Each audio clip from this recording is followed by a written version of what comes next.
we're going to start first with Elaine Plybon, who's the Director of Personalized Learning Opportunities from Keller Isd, and she is going to be sharing with us preparing teachers for the new normal. So I'm going to have her take over from here. This is Elaine. Okay, you are the presenter. Great. So hopefully you can see my screen. Yep, we can see it. Great. Yep. So thank you for having me here today. I'm really glad to be here. As you mentioned, I work for Keller Isd, which we consider to be North Fort Worth. Elaine, I think we just went a little muted on your mic. We can barely hear you. Something shifted. Let's see if my mic got turned off. Can you hear me now? Yep. Okay, I must have accidentally turned off my mic. I apologize for that. This is our new normal, right? The mute and things. So I am in Keller Isd, which is North Fort Worth in North Texas, and we are a district that has about 35,000 students. We have a little, like right under 2,500 teachers, so we are not considered to be a large district, but we're certainly not a small district either. So we kind of fit right there in the middle. So I am Director of Personalized Learning Opportunities, and that means that I oversee all of the sort of alternative learning environments, the largest of which is our I Choose virtual learning program, which thankfully was already in place before COVID hit. So today I'm going to be talking about some of the ways that we prepared our teachers as the COVID pandemic arrived on the scene. And also I'll be talking about some of the takeaways that we are currently working on and things that aha moments that we've had, because we're all in this together, right? I mean, we are all in this together. I tell people every day, it's like we are all in our first year of teaching, because we are all encountering things that we've never encountered before. And we're all encountering things that problems that have to be solved on the fly. So trying to have a message of grace and peace as we go through that has been challenging. I'm sure you've all felt the same way. So in that respect, I'd like for us to first kind of think back to that time. Here we were, it was springtime, lovely weather, beautiful flowers, the trees were leaving, all the beautiful things that were happening, and then none of us came back from spring break. Think about those first days. And when I think about those first days when this all happened, I think, wow, we thought we had it going on, and we didn't. But it's important for us to look back on those first days and how did we respond. So I'm going to start there. My first days, as we responded to the COVID pandemic, were focused on the fact that, as I mentioned before, we had already had a virtual learning program since 2014 in Keller Isd. And as a result of that, I had a small cohort of teachers who actually were quite well trained and experienced online teachers. And what we also had was an online training course that we had developed that we put all of our online teachers through. And my very first thoughts that spring were, hey, if we just start putting teachers through that online training course right now, like, starting in June, let's start putting teachers through that online training course, we can start preparing them. So what we did was really focus on, I'm not going to switch yet, was really focus on training the teachers in what our mantra was if you prepare for remote, you have prepared for everything. But if you prepare for your classroom, you won't have prepared for everything. Because as we know, and as has turned out, our campus is open for in-person and remote instruction on August 26th. So we automatically had teachers who had to teach remote, and we had teachers who had to teach face-to-face, and we had teachers who had to teach in both models. And then since that time, we've had two campuses. We had one campus grade level get quarantined, and yesterday we quarantined an entire high school campus. So the reality of the 2020-2021 school year is that we're constantly going to be in this state of, well, we might be in the classroom, we might not be in the classroom. So the idea behind our training piece was, let's prepare them for teaching outside of the classroom so that we're prepared in whatever event we find ourselves. As I think now, that was thinking back. Now, as I think about right now, excuse me, if I could do it all over again, I would focus on some different things. And so I wanted to give you a little bit of a quote that I just heard yesterday by Wallace Nichols, who is a marine biologist. And in August, he lost his home that he built 20 years ago to a forest fire in California. And the quote that he gave us is on the screen right now. I won't read that out loud to you because you're all able to do that. But the things that I want to really focus on, and the things that really make me think about as we plan forward for our current year and for future years, and the fact that we could get past COVID and then 5 years from now it could be something else, is that what Wallace said is that losing his house in that fire kind of helped him to think about, as he's making plans for his future, he also has to make plans for that program or that house or whatever it is that's in his future to fall apart beautifully. And as I think about those words, falling apart beautifully, we had no idea what was going to happen in March, and we did not necessarily plan for it all to fall apart.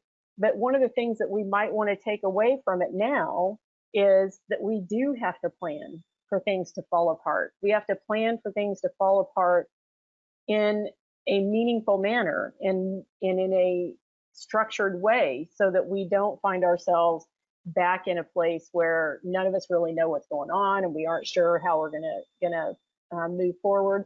So I kind of wanted to give you that quote as a little bit of a framework for thinking about what we did as we trained our teachers, and then what we would do as we move forward. Moving forward. So what we did, as I mentioned, is we went back to the idea that we already had online training for our online teachers, and that might be the best way for us to start rolling out training, is because all the teachers were home. We could not bring them all in for training, but they were sitting there with actually kind of nothing to do, because we were, busy trying to find our students and figure out how to connect with them and those kind of things. So we did create cohorts of teachers who went through our training course. Our training course is aligned to the Quality Matters standards for quality online teaching. Formerly, we had aligned it to the INACOL standards, but those are not being updated any longer, so we have switched over to Quality Matters standards.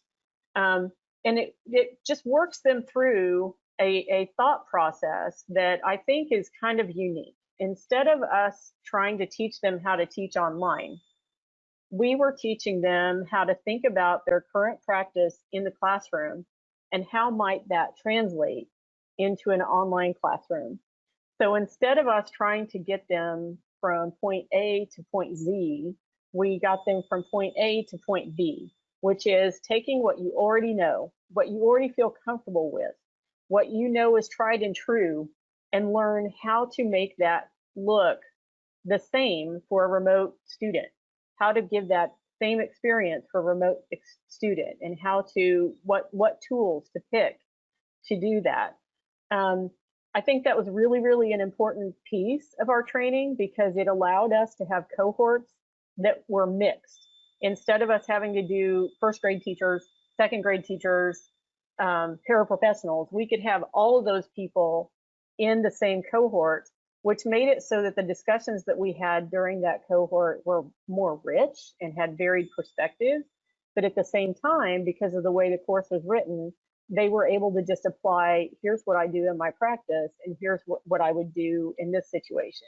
So I think that was an important piece, is that we did not try to make it a one size fits all, but we did write the course so that all could go through it and it would apply to their own job description. As we got closer to the school year and we started getting numbers from our community, and we realized how many of our students were going to be choosing to be remote, we could see that we weren't going to be able to run our teachers through that longer course. We weren't going to be able to run every single teacher through that longer course. So what we did is we developed a 3-hour synchronous session that they could attend, and we put hundreds of teachers through that. And what that synchronous session was us taking that online course, narrowing it down the different topics and the standards to the ones that a teacher would need to know on day one. How do we get started with this? And the idea was that we would get them to seek more information as we went on through the school year.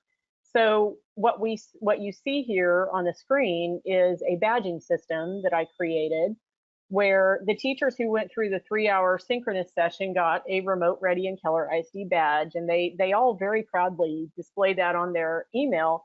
And one of the things that has come from that we did not expect is that it's comforting for parents. It's comforting for parents, but it's also a point of, where parents call out our teachers if they don't have it, which was not an expected outcome. But it's interesting because it has created a buy-in among the teachers. It has created a buy-in among campus administration. I see them saying, "Hey, I want to see those badges on your email signature." But it also created a buy-in among the teachers that wanted to learn more. So what we did is we created 3 different tiers. The highest tier is the Remote Ready Leader, which is what people get if they've gone through our entire that longer online teaching course. They get a Remote Ready Leader badge. Or if they were not a part of that, they can get that by adding on additional trainings that we've designated for them to take, so that they will get to that place where we can name them a Remote Ready Leader.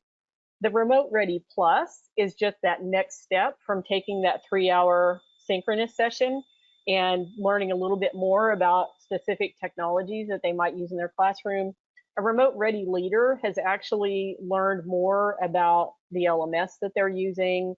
They've learned more about pedagogy, online pedagogy, where the first 2 levels are more about how do I translate these lessons. The third level is what's the meaning behind my translation of this lesson? Should it just be a substitution, or should I actually do something different because I have the technology available to me? Another thing that we did in our district, every summer we have a virtual conference that we call Keller University, which we had our virtual conference at Keller University this year, and we had lots and lots of teachers go through that. But as we got the numbers and realized how many remote teachers we were going to have, we actually put on a second Keller University. We called it KU2, and we focused on remote readiness. So teachers were able to pick and choose the sessions that they wanted to attend. Some of them were synchronous, some of them were asynchronous, but they got to choose over a 3-day period what sessions they wanted to attend so that they would be ready for their remote classrooms.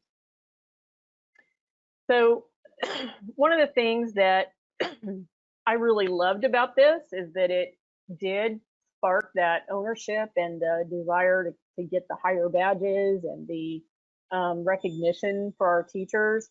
But one of the things that it did not do is really provide for our teachers the vision and what it meant and why we were asking all of them to do it. In retrospect, I later had teachers say, well, I sat in that synchronous session, but at the time, I didn't think I was going to be a remote teacher, so I didn't really pay attention. Which means that our message to our teachers wasn't quite on point. Our teachers should have all understood that they all, at the drop of a hat, could become a remote ready teacher. And so it could be a remote teacher. And so therefore they would need to be remote ready. And we did not do that.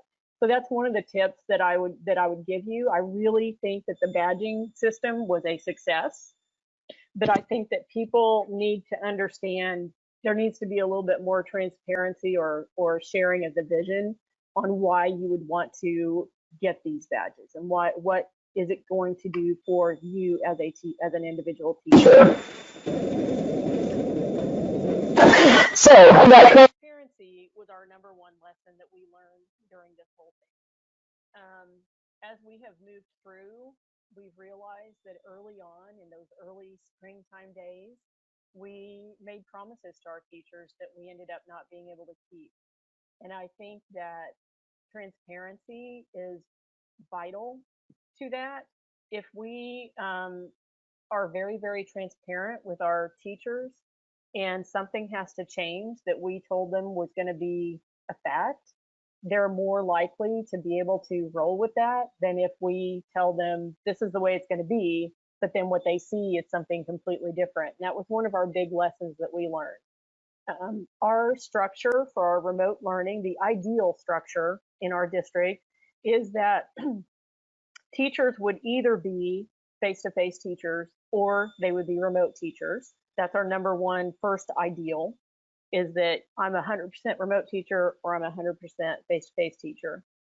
When that can't happen, our second ideal is that a face-to-face teacher who has remote sections would not have them at the same time. So I might have 3 sections of face-to-face and 4 sections of remote, so that they're having only that group of students. That's our second ideal. Our reality on some of our campuses, just because of the numbers and the fact that we can no longer accommodate as many students in a face-to-face classroom due to the social distancing guidelines, is that we have some teachers who have to do on or remote and face-to-face teaching at the same time, which we in our district call that co-seating. And that was something that, because that was not our ideal, all that training that we did in the summer, we did not talk about it. That was not something that we talked about, how we would do co-seating. Now we are going back and training the teachers who are co-seated on strategies that we have to be able to dedicate the same amount of attention to your face-to-face students as you can to your remote students, in a way that doesn't create double planning work for the teacher. And we have that framework. It's just that we did not get that to them because we did not expect that to happen. So I think that's a big lesson to learn. The second lesson learned is support has to be there from day one. Well, my philosophy of, if we don't train the teachers first, none of this is going to work, that is absolutely true. We also need to plan for support, ongoing support throughout the school year, whether that be curricular support, which is what we're finding now, is a lot of our teachers really are wanting more curriculum support, or whether that just be coaching support, or whether that be, we have a problem with subs. I'm sure you're all having a problem with subs and having enough subs, and what are we going to do if we don't have enough subs, and those kind of things. And then the third lesson that we learned was about trust. And I think that kind of harkens back to that transparency piece. And I believe that it's really important. Hey, Elaine. I think you hit your mic. Your sound is really low. We can barely hear you now. Okay. Can you hear me now? A little better. That's a little better. How about now? Yeah. Yep, that's good. Okay, sorry about that. I'll try to speak louder too. So harkening back to the transparency piece, I believe that trust is one of the biggest lessons that we learned. And what I have found is, you know, my husband is actually a dispute resolution expert, and one of the things that I've learned from listening to him is that a lot of disputes arise from not from what is said to each other, but what is not said to each other. And I think that that's a lesson that we learned in Keller, is that if we don't say something to our stakeholders, they're going to be left to coming up with what they think that means. Where if we would just be upfront right from the get-go and be establishing that trust, establishing here's what we're doing, maybe even having a weekly, here's what we did this week as we planned. Because I feel like that we actually had people that thought that we didn't plan, and that's all we did all summer long. So I think that if we can establish that trust, that's really, really, really important. So that kind of brings me to a model that I use when I'm working with my programs, and that is Noster's model for managing complex change. I don't know if you've all seen this before or not, but it really was helpful to me. The first time that I ever saw this model, I was a classroom teacher, and it was super helpful to me as a classroom teacher, and it has carried on to me for me as a district administrator. And what you see here are the 5 pieces that have to be present in order for complex change to actually be successful and sustainable. And then on the right column are the things that happen if all of those things are present or if something is missing. So if all 5 of those items are present, you're gonna be successful. But what helped me in my classroom is if I have a student who's anxious, if you look at anxiety over on the right screen, that might mean that that student is lacking the skills they need in order to be able to be successful. So when I look at the Managing Complex Change model by Noster, what we had or have in our district, it's really interesting because about 2/3 of our campuses are smooth, like everything's going great, everything's fine, teachers are happy, etc. And then we've got some where what we have is anxiety and confusion, those bottom 2 pieces. So if I look at anxiety and confusion, I can see that what they are missing probably are the vision, why are we doing this, and the skills. So I can see that on those campuses, what we need to be able to do is to go convey our mission, or vision. Why are we doing this? Why do we need to do this? Why is it important for us to do this?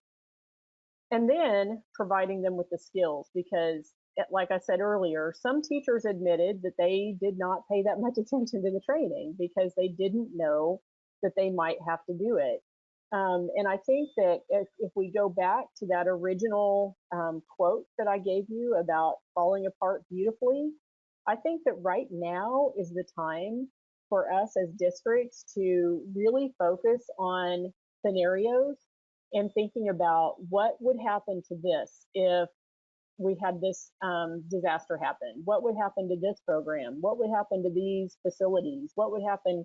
We need to have those kind of preparing for the future kind of conversations so that we can fall apart more beautifully, so that we can actually have a plan that is more logical in the midst of the chaos, that we would be able to have a stronger process. So as a district administrator, I am also a certified forecast practitioner from the Institute for the Future. And so what we do as forecast practitioners is really think about that 10 years out piece. And I feel like the time is right now for us as districts to actually be thinking about the current situation. And we have to kind of do this in tandem. We have to be thinking about the current situation and what is our response to the current situation. But we also, at the same time, have to be looking forward to the next time something like this happens.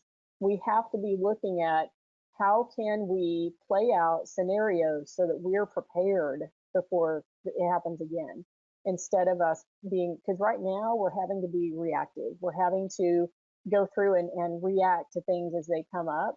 But if we also have an underlying plan in place right now for preparing for whatever comes next, we're going to be much better able to serve our students and our teachers as that all happens. So I'm just going to put this quote up here on the screen that the future actually starts today. It does not start tomorrow. This is a quote by Pope John Paul II. We have to be thinking about the future at the same time as we're thinking about opening up the doors today and who's gone today and what subs do we need today and how do we provide curriculum today. We also have to be thinking about what are we going to do for the next time and how can we put structures in place so that we're better prepared for it.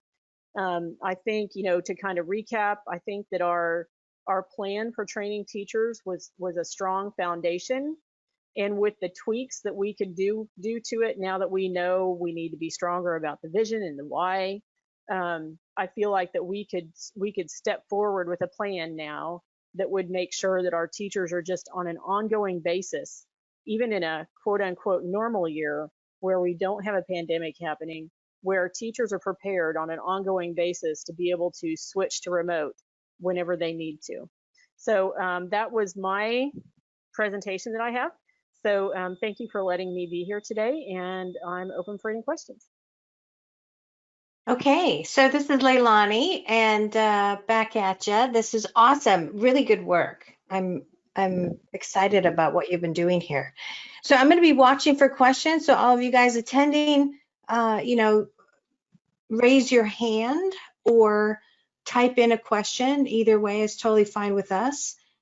And I want to ask myself a few questions. So what happened as you did all of this training with the different discipline areas, different subject areas? What happened with those? Mm-hmm. So what we saw is that, and this was kind of an interesting observation, and it's completely anecdotal, but what we saw is that subject areas that had previously shown a stronger collaborative mindset actually adapted really well to it. And we, as we kind of kept lists of the teachers that were going through our training that were kind of precipitating up as the kind of rock star sort of teachers. And we found that they were kind of from those content areas that have a more collaborative mindset to begin with, which that trickles down from leadership.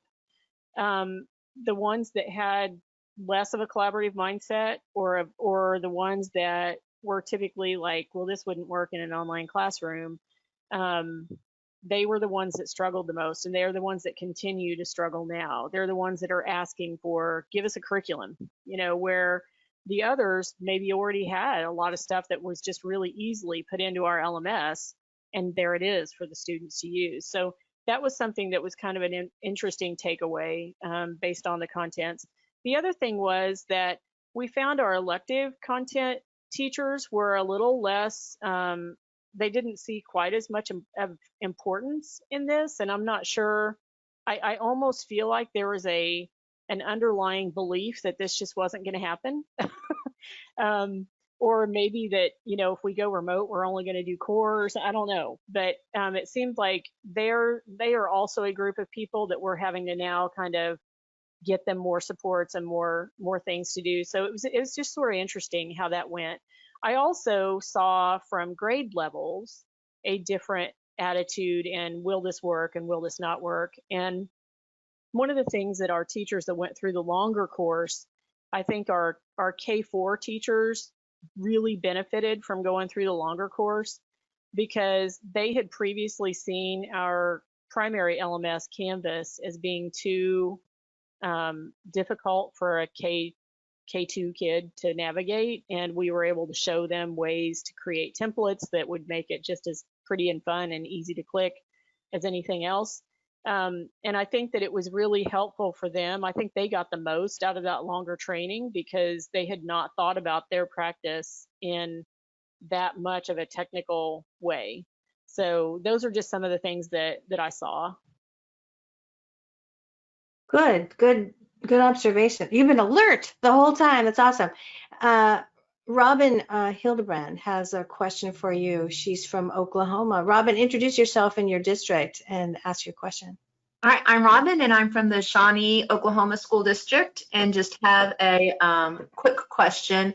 As districts have started using remote teaching, remote learning, what strategies has Keller used specifically to help teachers who seem extremely anxious with that remote teaching? Even, a few weeks into the school year, I'm finding that I have some teachers that are, like you said, the rock stars, and they're taking off and they're running with the opportunity, but I have others that are still just, not that they're reluctant in order to be defiant to the change, but reluctant just because they are so fearful of the change. And so what have you found to be helpful to come alongside those teachers and help them? Are you doing like individual discussions with particular teachers, or are you offering other trainings? So it's kind of a combination of things. We see that a lot. I mean, that fear and anxiety, and I feel for them so much because honestly, as a district administrator, during the summer, I would stay awake at night because I'd think about 35,000 young people coming back to school.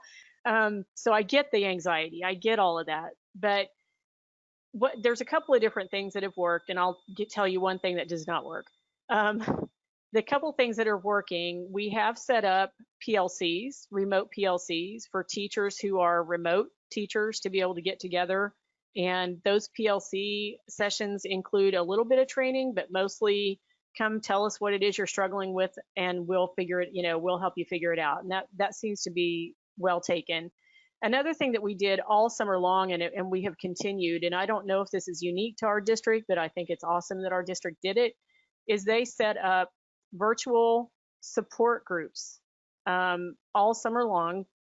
Teachers could attend these support groups just to talk about their fears and their anxieties. And these were facilitated by our counseling staff and our social emotional learning people, so that people could just drop into a Zoom and feel supported and know that they're not by themselves. So just tending to their emotional needs separate from their needs as a classroom teacher, I think has been helpful.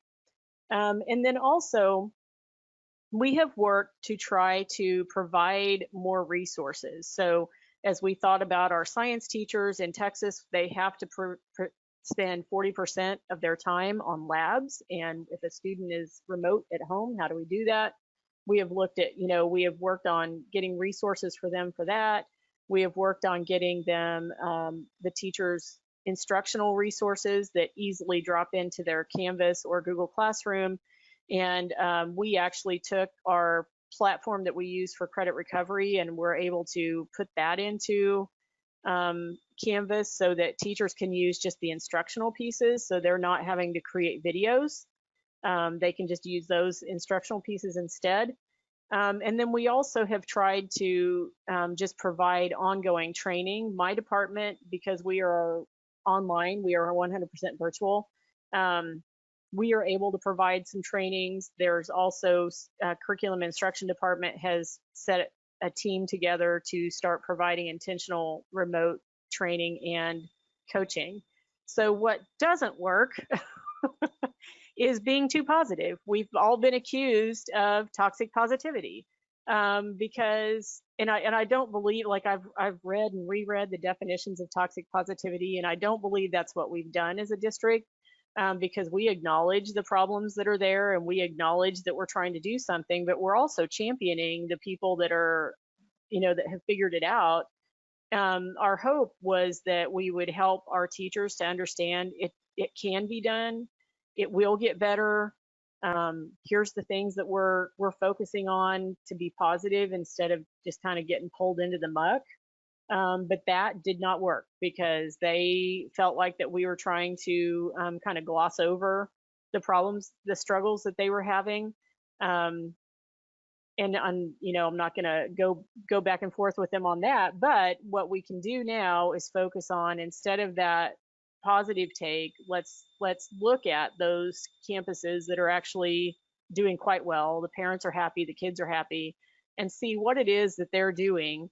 And then go to the other campuses and the other teachers and say, have you tried this? Instead of, oh, look what this campus is doing, walking up to them and say, hey, I had this idea. Have you tried this? So that it, I think that we were adding to their anxiety by making them think that we were saying, look, they're doing it, why can't you? And that wasn't the message we were trying to give them. So I think just that continual training and support, the support groups are huge. I think those two pieces are really, really important.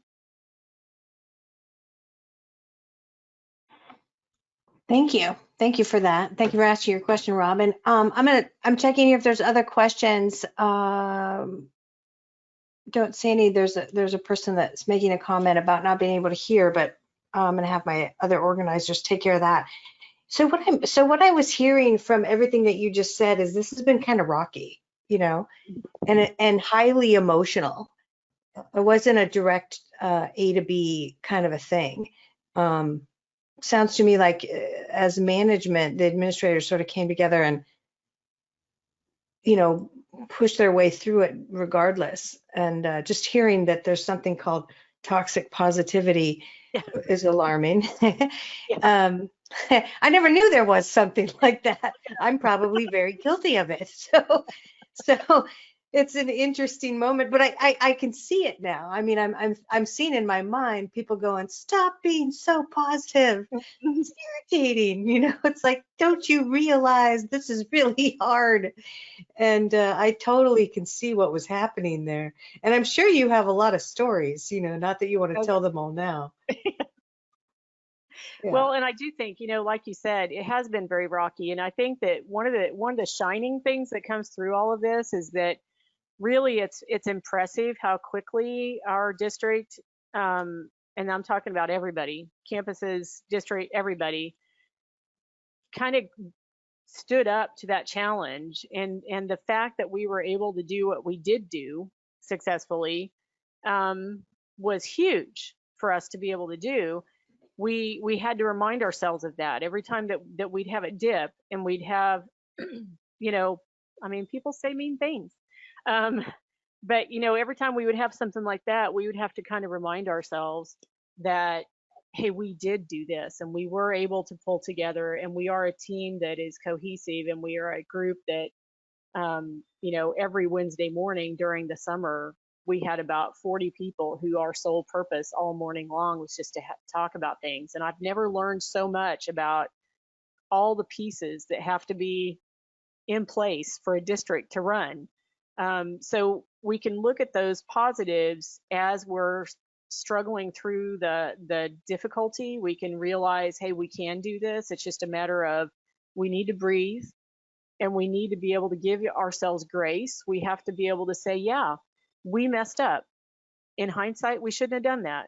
Now let's move forward. Like, I think that's one of the biggest, most important things as we've been on this roller coaster, to be able to acknowledge the failure, and to be able to say, but let's keep moving forward, because we have to. We have no choice. It's not like we can just shut down school and tell the kids, free summer.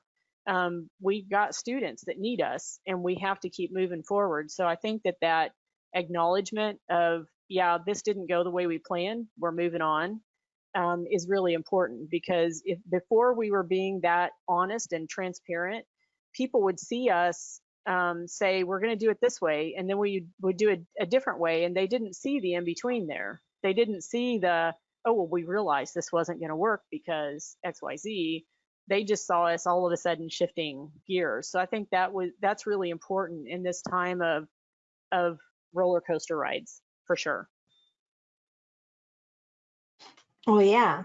Yeah, if I just mentally add up what you're confronting, especially if you're an older teacher, right? And maybe you're going to be on campus a little bit or something like that. It's like, it's a lot.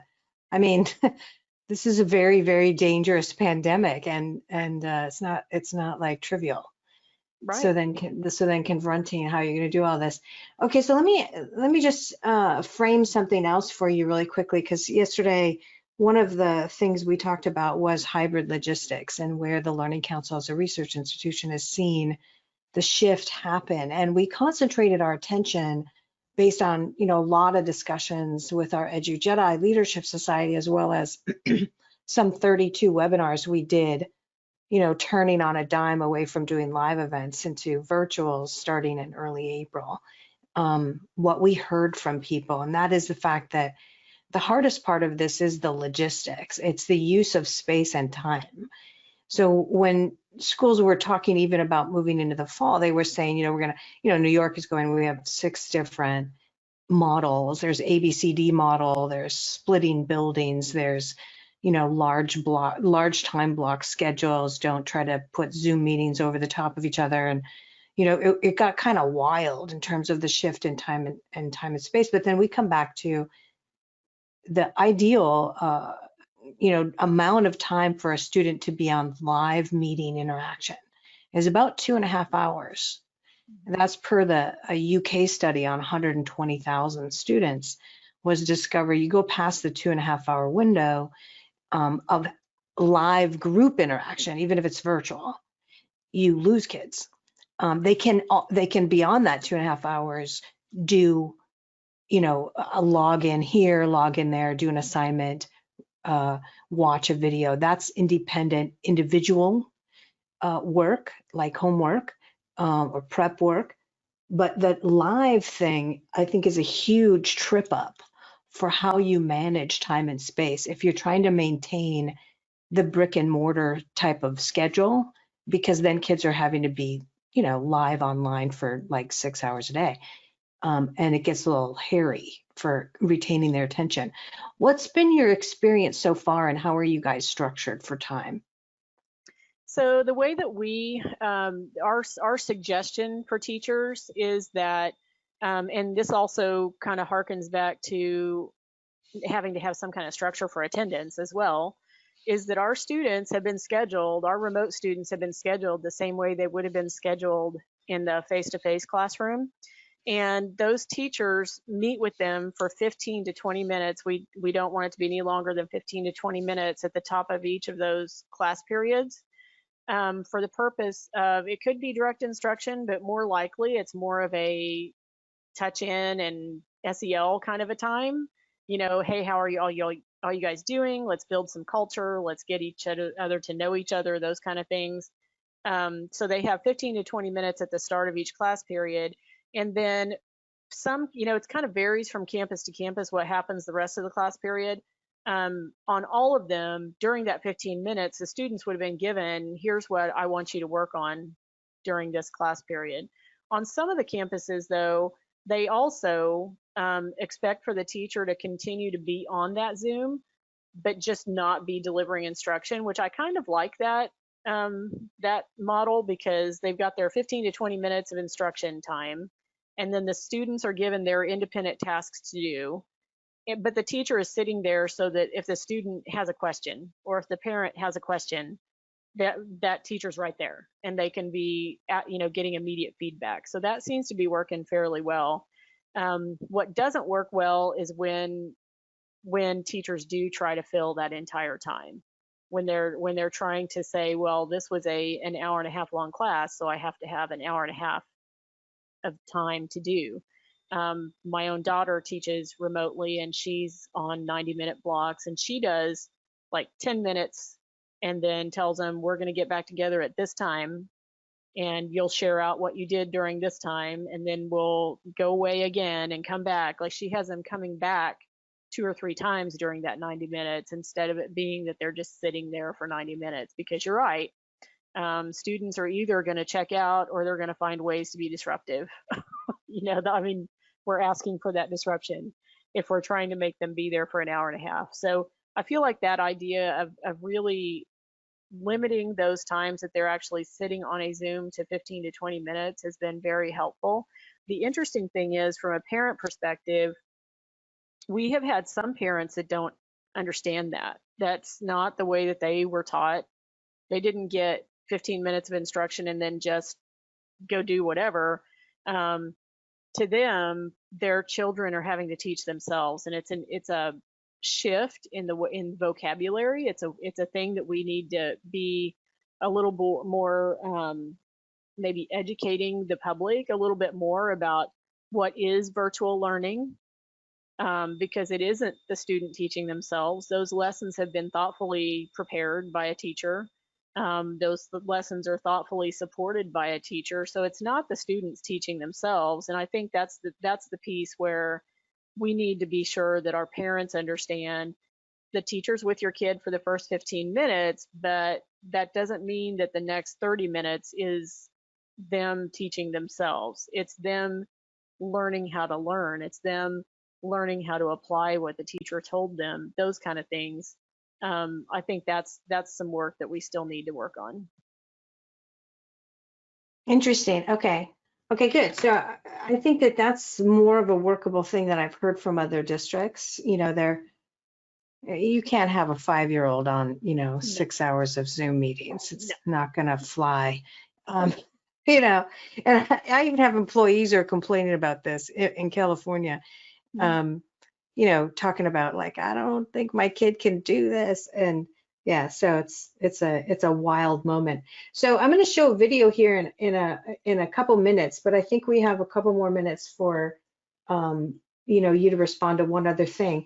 What kind of resources are you using, like in digital, besides an LMS and Google? What else is in play? Do you have digital courseware in play at all? So we have several different things. We do have a district-wide license for Nearpod, so that it's easier for the teachers to do their presentations and things remotely. We also we have Canvas, Google Classroom, and Seesaw, depending on the grade level, for an LMS. And then we do have Edgenuity content that we use. We, in my virtual program, we use some other vendors for content, but largely what we have is district created content. We've, over the last few years, we've actually had a strong push for us to be able to create our own courses. A lot of my virtual courses are already completely written by Keller Isd people. And then the curriculum for the district as a whole has a lot of prepared written things so that teachers, not so that teachers will automatically follow every single thing that we've got in there, but so that a brand new teacher would have everything that they need, was kind of our mindset on that. So there's actually quite a lot of content that's out there. We immediately started a couple of websites for our teachers so that they would have one place to go.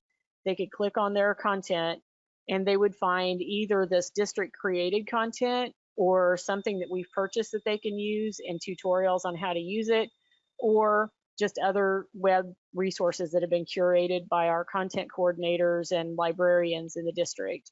So I feel like that was super helpful. If the teachers knew about it, it was very helpful for them because it was all so cataloged. Right from the get-go. We had that went live in early July so that teachers would be able to take their lessons and start thinking about, how am I going to do this online? I think that's really, really important. I think that making sure to get that information out to the teachers is important. And so we have kind of focused on those kind of things more so than like big purchases of content. Or things like that, because what we don't want is to create a situation where we have these things are available this year. You really like using them. Too bad you're not going to have them next year because we don't have the money to buy them next year. So we're being very intentional about which things that we actually are purchasing for them to use. Is this something that we could conceivably see us using on, on an ongoing basis? Then yes, we get that.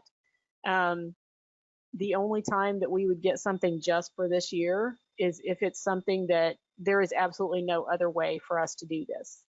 And so far, we have not found that yet. So in that curation of resources, I think that we're able to provide a lot of support for the teachers. And then we do have, instructional coaches and things like that they can reach out to if they can't find what it is they need.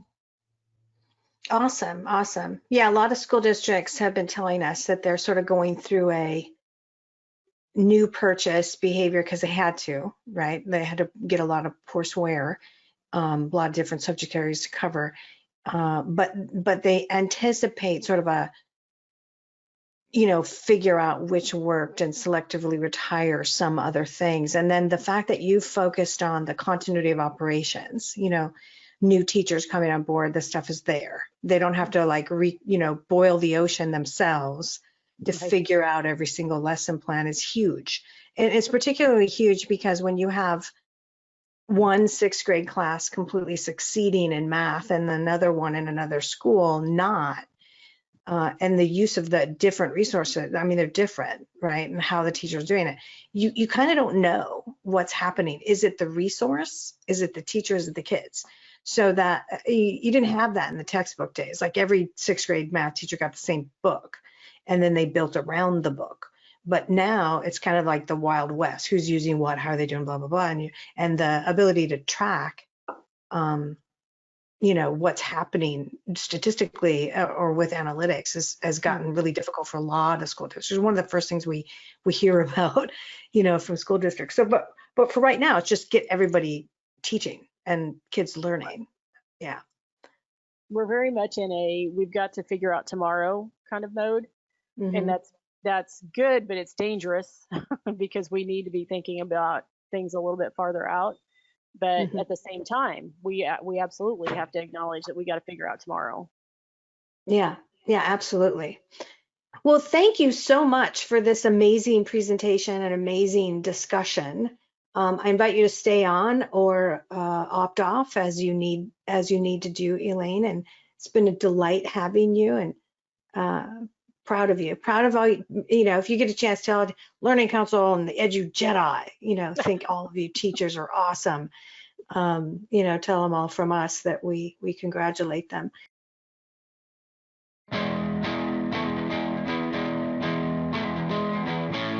Brightspace is a learning management system that makes it easier for you to give each student a more personalized learning experience. And now you can do it with fewer headaches and in less time.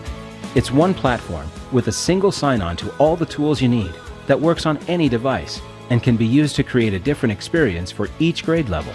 The youngest students can use a portfolio specifically built for non-readers to share what they're learning. As they get older and busier, the activity feed shows them the latest updates to help them keep track of everything that's going on. And no matter what grade your students are in, it's simpler than ever to create lessons and check that content is aligned to standards. You can use materials from publishers, open educational resources, or bring them in directly from Google Drive. The social interface brings it all together in a way that's easy for anyone to use and keeps everyone connected: teachers, students, and their parents. With Brightspace, you'll be able to reach every learner in a way that supports their learning style.